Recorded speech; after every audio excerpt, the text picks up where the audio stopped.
Oh, speaking of reklamo, alam mo ako'y eto nagrereklamo na mga Pilipino. Oh, i-address natin to kasi di ba matagal na nating sinasabi, tagalin na. Opo. Yung Presidential Advisor for Poverty Alleviation, si Larry Gadon. Kasi hindi na naman na-alleviate ang poverty. Okay. Walang silbi. Okay. Oh, poverty lang niyang na-alleviate niya. Eto baka sabihin na sinisiraan ko lang si Larry Gadon. Walang personal dito. Ito ay batay sa pinakahuling survey. Ayun. Survey. Sa pinakahuling survey, Opo.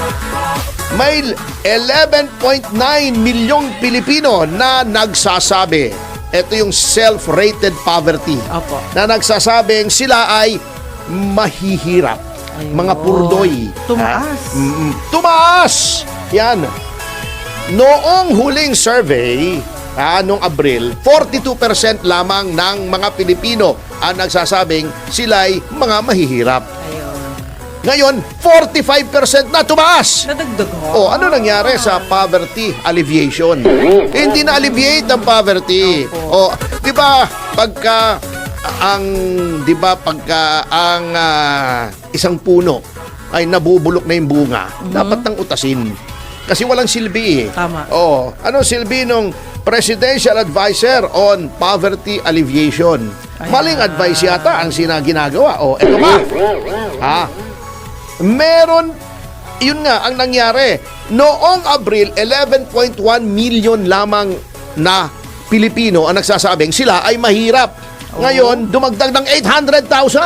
So, April, May, June, July, sa 3 buwan, dumagdag ng 800,000 pisong 800,000 piso. 800,000 Pilipino na nagsasabing sila ay mahihirap. Hindi nyo pwedeng i-contest ito. Kahit anong datos ang ibigay nyo from NEDA na ang poverty incidence ay nabawasan kasi ito ang nararamdaman ng mga Pilipino. How can you argue doon sa nararanasan mismo ng Pilipino? Parang sinasabi mo sa akin, attorney, masakit ang ngipin ko. Sabihin ko sa iyo, hindi, kala mo lang yan. Pwede ba naman yun? Siya yung may sakit ng ngipin, baka ikipag-ari ko, hindi. Sabi niya, hindi, ako po ay mahirap. Hindi ka mahirap, ikaw ay mayaman. Kalokohan niyo ko lang kukultom eh. Ito pa. Ito pa. Speaking of gutom, eto siguro, nasabihin na naman ni Auntie Claire, ito'y sinurvey ng 11:45 a.m. bago magtanghalian, kaya sinasabing gutom sila. Siguro 6:45 ng gabi, hindi pa naghahapunan. Kasi tumaas ang nagsasabi na mga Pilipino na sila ay nagugutom. Self-rated food poverty. Ito ay mga insidente ng isang sambahayan ay nagsasabing nahihirapan kaming makakain ng 3 beses isang araw. Nagugutom kami. Mula sa 35% lamang ang nagsasabi ng mga Pilipino na sila ay gutom. Naging 43%. Laki. Malapit-lapit na sa kalahati. Ano nangyari sa Presidential Advisor on Poverty Alleviation? Kasi naman, ang inaatubag sa halip na poverty alleviation ay minumura ang Korte Suprema. Pagkatapos, magdinimanda mo, nagagalit. Kung ikaw ba naman ay ang tinutuunan mo ng pansin ay yung mabawasan ng paghihirap, kesa kinukutya mo, inuupasala mo ang Korte Suprema, baka may silbi ka pa. Eto ba? Sabi nitong Okta Research, ang matinding pagtaas sa food poverty o sa gutom ay nagpapahiwatig lamang na ang mas maraming mga sambahayan ngayon ang naghihirap-naghihikahos na makabili ng pagkain. Dahil kung ikaw ay nahihirapang bumili ng pagkain, may problema tayo sa inflation. Correct. Kasi siyempre, ikaw, pag konti lamang ang pera mo, ano bang uunahin mo? Di ba? Pagkain eh. Sa tiyan. Di ba? Sa tiyan. Kung yung iyong sinasahod na nung mga nasa poverty level ay hindi na sapat para kumain ng 3 beses isang araw, ay malaki na problema mo. Yan ang sinasabi ko. Pagkatapos, anong ginagawa ng gobyerno? nangungurakot, napakaraming tao, sinabi na naman. Pagkatapos, para magkaroon ng karagdagang kita ang gobyerno, mag-o-online gambling. Kasi kailangan daw nila yung buwis nung online gambling. Sus, Mariosep. Oh, ba't di ba ang sinasabi ko, kung kayo ay itigilan nyo na yung pangungurakot ninyo, hindi nyo na kailangan yung buwis ng online gambling, 50 billion lang daw. Hindi ko dinadaw yung 50 billion, malaki yun. Pero ano yung 50 billion na yun sa daan-daang bilyong nakukurakot sa flood control projects? Pagkatapos, malasado pa yung response ng Pangulo. Nagpapapogi, di ba? Nag-speech siya. Di ba? Sabi niya, mahiya naman kayo. Di ba? Sabi niya, kaganon-ganon siya. Ganon. Oo, di ba? Kaganon-ganon. O, di ba? O, bago, mag-iimbestiga daw siya. Nahihiya naman siyang pangalanan. Ayun lang. Di ba sasabihin, hindi, Andyan nag-iimbestiga kami. Ito yung mga kumpanya. Kumpanya lang. Oo, ito yung mga kumpanya. Di ba? Sinabi natin yung 15 kumpanyang pinakamaraming flood control projects. Opo. Pero ba't ayaw niyang manggaling sa bibig niya? Kung sino-sino yon.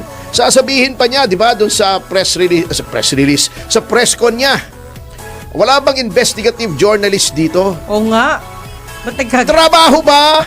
Trabaho talaga ng journalist yan. Pero trabaho lalo ng executive yan na magpatupad ng batas. Executive ka. Chief executive ka. Correct.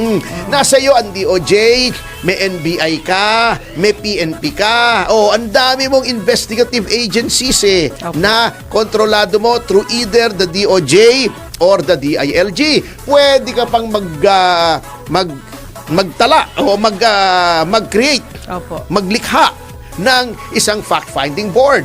Nagbo-volunteer si Mayor Magalong na maging pinuno nitong fact-finding board. Ba't ayaw mong i-appoint? Natatakot ka na kung anong pangalan ang lumabas dyan.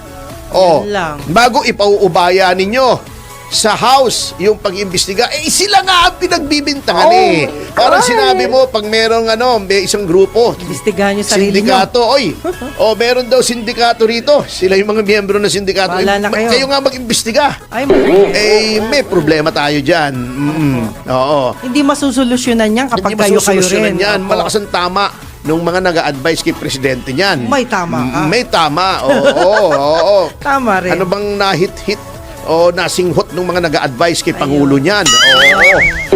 Kung ikaw ay tunay na leader, pangalanan mo, di ba? Correct. Di ba noon? Para matapos na. May mga hindi nagbabayad gusto na rin niyang hiyain mo ng lubos-lubusan. Di ba si Pangulong Duterte noon, yang si Lucio Tan, di nagbabayad. Pag hindi ka nagbayad, hindi na makakalipad yung aeroplano mo, di babayad agad. Bayad. Nasa iyo lahat ng instrumento, lahat ng kasangkapan para malaman. Utusan mo yung NBI. Kaysa inuutusan mo yung NBI na iharas ang mga kalaban mo sa politika, utusan mo si Torre. Di ba magaling si Torre? Paghukayin mo. Not literally, not figuratively. Tingnan natin ang galing ni Torre. Kung malaman niya kung sino yung mga nangungurakot. Ngayon, nagbo-volunteer, matinong tao, si Mayor Magalong.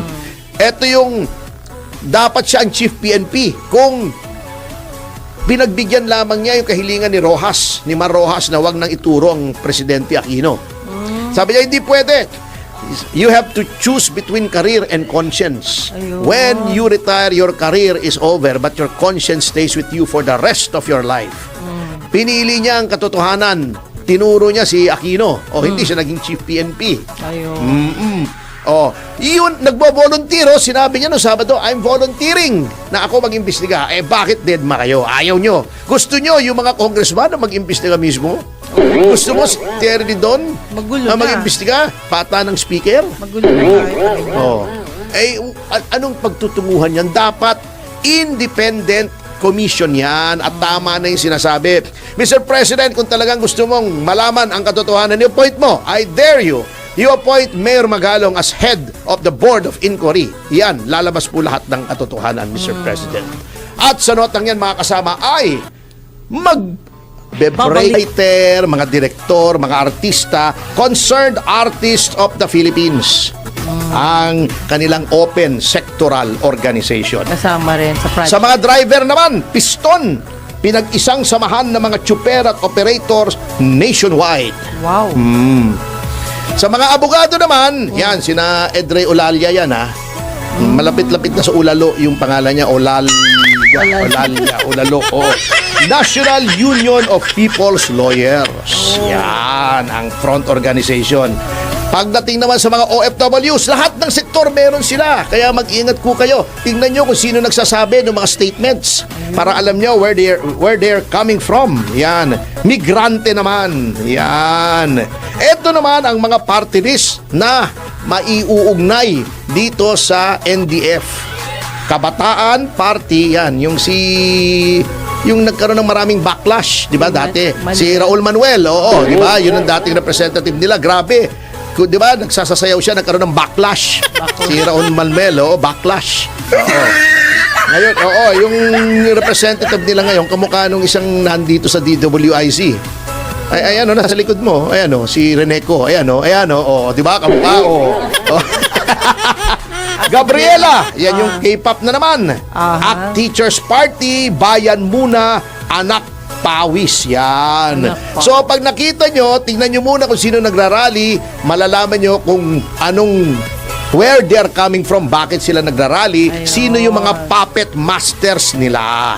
Yan, dapat malaman po natin yan eh. Oo nga. Kasi minsan, nalilin lang tayo, akala mo taong bayan, sila lang pala. Tambayan lang pala, umiinom ng gin bulag, taong bayan agad. Ang bihira talagang buhay ito. Yun ang malungkot. Masyadong mapagling lang eh. Ha? Parang itong kaibigan natin, ginawawa naman tong mga doktor. Bakit po? Crush mo to dati, di ba sabi mo sa akin? Simon Tulfo. Hindi ko malaman kung bakit ganito Simon at nag-uulianin niya yata. Di ba siya yung nagsabi na nakaiwan daw ng 1 bilyong piso. Bilyon ha, bilyon, hindi milyon. Okay. 1 bilyong piso daw may naiwanan si Pangulong Duterte sa Malacanang. Oo. Sino ba namang eng-eng ang mag-iiwan ng 1 bilyong piso in cash? Talaga? Hindi naman pinatalsik si Pangulong Duterte. Oo. Di ba? Opo. Natapos yung kanyang term. So matagal pa, alam na niya na lilisanin niya ang Malacanang. Okay. Bakit ka mag-iiwan ng 1 bilyong piso in cash, ha?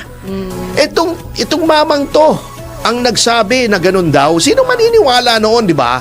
Siguro mga 10,000, 20,000 nakaiwan kasi sa drawer. Maniniwala pa ako noon. 1 bilyon. Isipin mo in cash. Gaano karami yon? Pa-compute nga natin kay Wenner. Hindi, madali lang. Wag ka mag-alala, Wenner. Kung ang 10 bundle ay 1 milyon, 10 bundle ng yung tigwa 1,000, ang pinakamalaki namang denomination ng ating 1,000. currency ay 1,000 eh. Opo. Wala naman tayong katulad ng Japan na may 10,000, di ba? Yung lapad. Ang kwan may 1,000 ha. May 10,000 nga eh. Ang Singapore dati, pero pinace out na nila yung 10,000. Wala na. Kasi nagagamit daw sa money laundering. Biro mo, ang nipis-nipis malaki na pala 1 bilyong D3, 1 bilyong Singapore dollars. Ano na yon? 1 milyon, 100,000. Magkano na yon? Sa 36. Opo. Yung 1,000 pwede pa rin gamitin, pero pag nakukuha ng bangko, halimbawa dumaan na sa bangko, di ba nagsisirculate yan. Yeah. Pag dumaan sa bangko, iniipit na nila. Hindi na nila ginagastos. Anyway, sino ba namang maniniwala na nakaiwan ka 1 bilyon? Kung ang 10 ay 1 milyon, ang 1 bilyon ay 1,000 million. Di 1,000 times 10 bundles, 10,000 bundles ng gaano kalaki yun? Baka puno ito. Itong kwartong to, tingin ko. Ganun karami. Sayang wala na si Ramon Revilla Sr. eh. Di ba nung impeachment ni Pangulong Erap, tinitimbang niya yung pera, sabi. Eto ba naman, bumanat na naman ng very recklessly itong Simon Tulfo. May binanata na naman siya na isang surgeon daw na nag-overcharge. Hindi pa nga niya nalalaman yung side ng surgeon. Nagalit tuloy sa kanya yung mga medical groups. Kasi hinihiya niya eh. Oo nga. Naningil daw ng 45,000. indigent patient. Oo. Pero, hindi naman porket indigent ka, hindi ka nasisingilin. Nasa doktor naman yun eh. Tama. Oo, di ba? At kapag pumayag ka naman, eh di wala naman problema. Kailangan din namang maghanap buhay ng tao. Tama. At kung yung komplikado, kasi may diabetes daw eh, kung komplikado daw, eh syempre mas malhal ng konti yung singil. Kaya lang bumanat na agad siya na walang due process. Ang hilig-hilig bumanat itong taon to ng reckless eh. Pagkatapos pag napapahiya nabubugbog tuloy pa minsan-minsan kasi masyadong reckless eh. Oh. 'Di ba? Kung ano nung sinasabi. Parang yung 1 billion. Oh, nagalit tong Philippine Medical Society sa kanya. At saka yung Philippine College of Physicians. Yes, PCP. Kasi hinihiya niya agad eh. Ayaw munang kunin yung side. Wala na kasing dyaryo yata si Montulfo ngayon, di ba? Nasa Facebook na lang yata siya eh. Kaya Wala na medyo ibang, nagpapapansin na. So, mga kasama, wag niyong paniniwalaan tong si Montulfo. Sa 10 sinabi nitong si Montulfo, 11 ang mali. Correct. At sa notang yan, mga kasama,